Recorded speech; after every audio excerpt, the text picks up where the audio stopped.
이 코로나19 바이러스와 지금 서민 박사님의 전공인 기생충이 굉장히 뭐 비슷한 공통점도 있잖아요. 특히 이 분무기 헤드 부분이 만약에 오염됐다면 이게 뭐 다른 사람에게도 전파되는 일이 가능한 겁니까?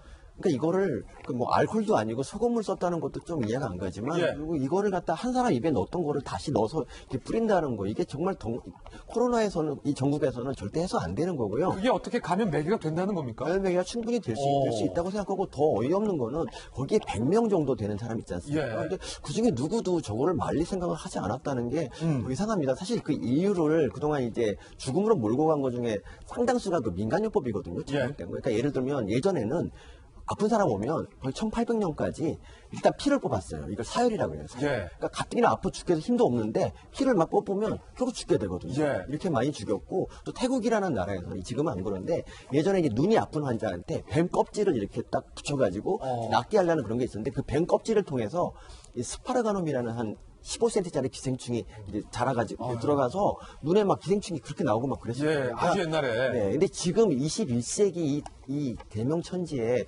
이런 일이 있다는 게 참 안타깝습니다. 이 인터넷을 통한 이 가짜 뉴스가 사람들을 조금 더 이렇게 좀 우민화시키는 게 아닌가 이런 생각이 듭니다. 그런데 참 일 안 하고 월급 받아간다라는 표현이 뭔 내 마음에 걸리긴 하네요. 정말 부적절했고요. 그러니까 예전에 이런 적이 있었습니다. 아주 옛날에 높은 분이 이제 방송사를 감사하다가 이런 말을 합니다. 1분 뉴스 진행하는 이 사람은 하루에 1분이라고 월급 받네? 뭐 이런 말을 했거든요. 근데 그런 것처럼 정말 그 교육감이면 교사들이 어떤 일을 하는가, 뭐, 이분들이 수업 안 하는 시간에 놀고 있다 생각하는데 그런 게 전혀 아니거든요. 더구나 요즘 같은 전국에 사실 놀고 먹는 사람이 어디 있겠습니까? 다들 그냥 발을 동동 그러면 뭔가 하고 있죠. 근데 그럼에도 불구하고 저렇게 말씀하셨다는 게 참 안타깝고요. 그러니까 이 비정규직 이런 분들을 좀 이렇게 배려해준다는 그 말을 하기 위해서 꼭 다른 사람을 이렇게 좀 깎아내려야 이게 그래서 직성이 풀리는 건지. 그러니까 교육감이면 진짜 교사분들은 같이 내 편으로 삼아서 같이 이제 교육 기업 뭐 이런 거 해야 되는 분 아닙니까? 그런 점에서 너무너무 부적절한 발언이었고요. 요새 그 우리나라 공직자 높은 분들 중에서 이렇게 말실수하는 분들이 굉장히 많이 나오고 있죠. 실언. 이 보건복지부 장관님의 그 마스크 의사들이 쌓아놨다 뭐 이런 발언도 사실 이제 저는 뭐 환자를 보는 것도 아닌데 그 발언에 굉장히 화가 났던 적이 있습니다. 그래서 말씀 한마디 하실 때 좀 다른 직종을 좀 이렇게 비하하는 거는 좀 피해 주셨으면 좋겠습니다. 그때는 김종인 대표 개인이 이해찬 대표를 컷오프했기 때문에 반발해서 무소속 출마가 됐고 지금은 상황이 다르다라고 설명을 하고 있는데 이게 무슨 말입니까?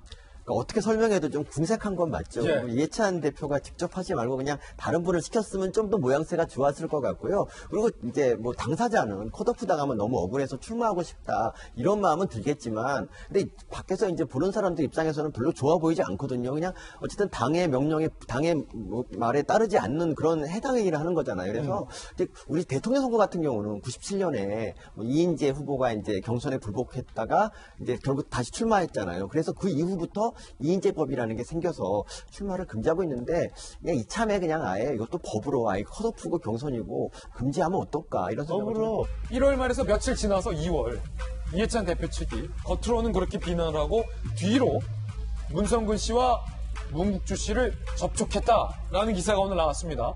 만나서 뭔 얘기했냐? 비례정당 만들어 라는 얘기를 한 것 아니냐라는 거예요. 비례대표형 연합정당 창당 문제를 논의한 것 아니냐. 실제로 문성근 씨와 문국주는 범여권이 추진하고 있는 비례정당 정치개혁연합을 주도하고 있는 인물들입니다. 시점이 똑같다는 겁니다. 그리고 일주일 뒤 2월 말에 여의도의 한 음식점에서 이해찬 대표와 문성근 씨가 만나서 비례형 정당의 대표직을 제안했고 대표직을 거절했다.